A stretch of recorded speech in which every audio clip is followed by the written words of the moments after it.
আজকের গল্পটি এমনই একজনের যে কিনা ৪২ বছরের সংস্কৃতের শিক্ষক হওয়ার পরেও সে জীবনে একটি মেয়ের সাথেও প্রেম করতে পারেনি। হ্যাঁ, সে এখন পর্যন্ত পিওর ভার্জিন।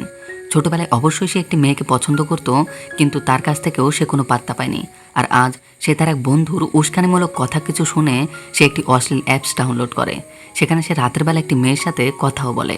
এরপর থেকে সে বেশ কয়েকদিনই নতুন নতুন মেয়ের সাথে কথা বলে, তাদের সাথে সময় পার করে। ধীরে ধীরে যেন তার এই সমস্ত কিছু ভালো লাগতে শুরু করেছে।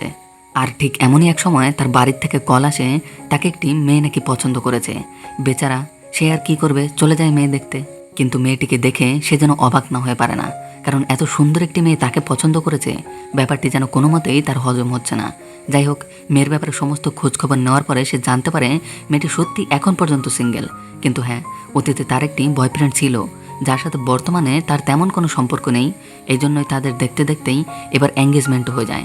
তাদের দুজনের মাঝে খুব সুন্দর একটি সম্পর্কের সৃষ্টি হয়। কিন্তু এঙ্গেজমেন্টের পর মুহূর্তেই মেয়েটি তার সাথে কিছু রোমান্টিক কথা বলতে শুরু করে।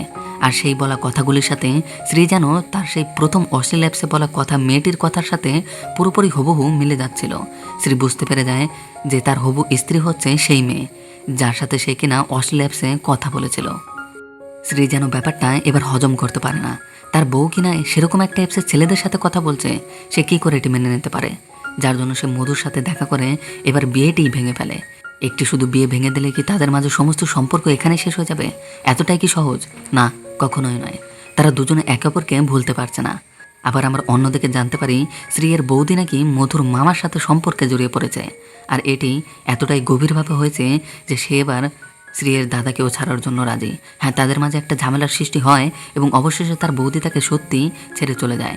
শ্রী বুঝতে পারে তার ভুলটি, যার জন্য সে আবারও মধুকে মানানোর জন্য, তাকে রাজি করানোর জন্য, বিয়ের জন্য তার বাড়িতে ফিরে আসে। এবার শুরু হয় তাকে মানানোর কাহিনী। কিন্তু সেখানে ঘটে আরেক বিপত্তি। মধুর প্রাক্তনও সেখানে এসে উপস্থিত হয়। এখন ঘটনাটি কী ঘটবে? সে কি পারবে মধুকে রাজি করাতে, বা মধুকে কি তার বাড়িতে মেনে নেবে? যে বাড়িরই এক ফ্যামিলির সাথে তাদের বাড়ি এরকম একটি সম্পর্ক ঘটে গেল। শ্রী কি সারা জীবন সিঙ্গেলে থেকে যাবে, নাকি তার জীবনে সত্যি এক স্ত্রী আসবে? এই ঘটনাগুলি জানতে অবশ্যই রিলেটেড ভিডিওটিতে ক্লিক করে দেখে নিতে পারো, অথবা চ্যানেলে ঢুকে পুরো ভিডিওটি দেখতে পারো। আশা করছি ভালো লাগবে, এবং আজকের এটি কেমন লেগেছে অবশ্যই জানিও। ততক্ষণের জন্য বাই অ্যান্ড টেক কেয়ার।